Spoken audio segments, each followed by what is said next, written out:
Goeiedag en welkom by Eiendomsgesprekke met Mia Marx. Vandag kuier ons saam met die Saam met Dis interessant. Okay. Okay, sorry. Verkeerde plek. Sorry. no problem. Okay, kan ons die kaart? Gaan dit aan. Oh,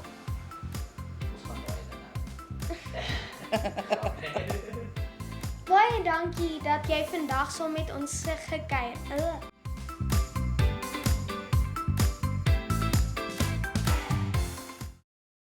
Hallo en welkom by Gesprekke oor Eiendom met Mia Marx. Vandag kuier ons saam met Izaan Marx, 'n eiendomsagent van Remax Infoglow. Izaan, baie welkom by ons. Dankie. Ek het so 'n paar vrae vir jou nou. So eerste vraag. Wat het jou laat besluit om hierdie loopbaan te volg? Ek dink eiendomsloopbaan is maar baie soos bemarking. Ek was vir jare lank in bemarking en het verskeie goeder bemark, van landbou chemiese stowwe tot maatskappye, ingenieurs, dokters. En my buurvrou het eendag vir my gesê sy het 'n opening by haar agentskap en ek het gedink dalk is dit 'n lekker manier om meer tyd saam met my kinders en my familie te spandeer terwyl ek nog steeds my loopbaan kan verbeter en ek hou van 'n uitdaging.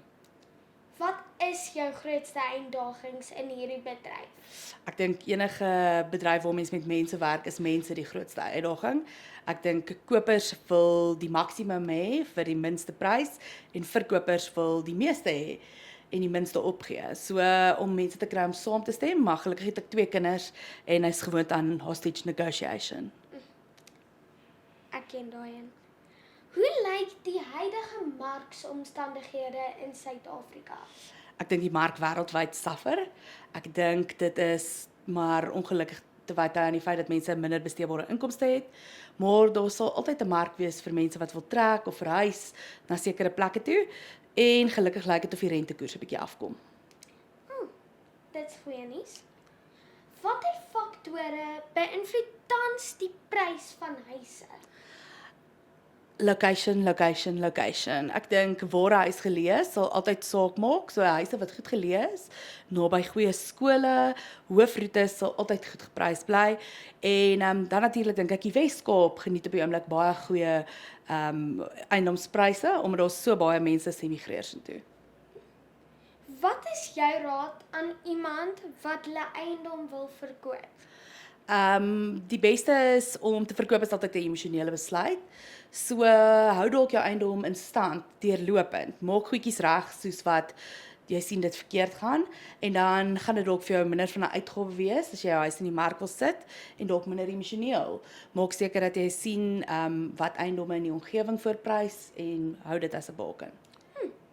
Okay, so afhangende van daai antwoord nou, watter wenk het jy vir kopers? Ek weet jy het een genoem, maar nou.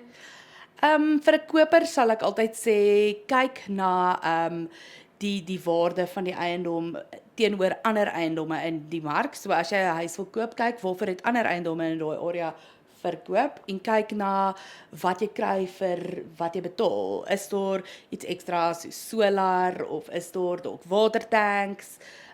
Maak seker ook dat jy in gedagte hou dat daar baie kostes is. So jy het verbandkostes en oordragkostes en so en dis nie net altyd die huiseprys wat jy in gedagte moet hou nie. Dit is interessant.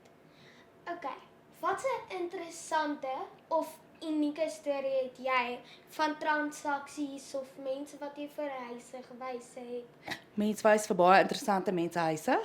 Ek het 'n baie mooi moderne huis vir iemand in Waterkloof gewys wat 'n baie duur eiendom was en ek was baie opgewonde om die huis vir hom te wys.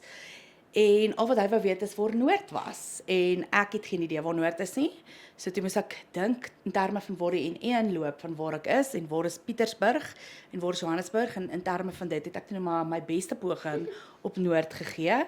En toe ek by die huis kom het my man my aangemoedig om toe maar eerder 'n kompas te kry sodat ek altyd weet waar my ware Noord is.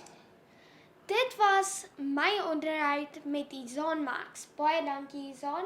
Bly ingeskakel vir die nuutste eiendom nuus.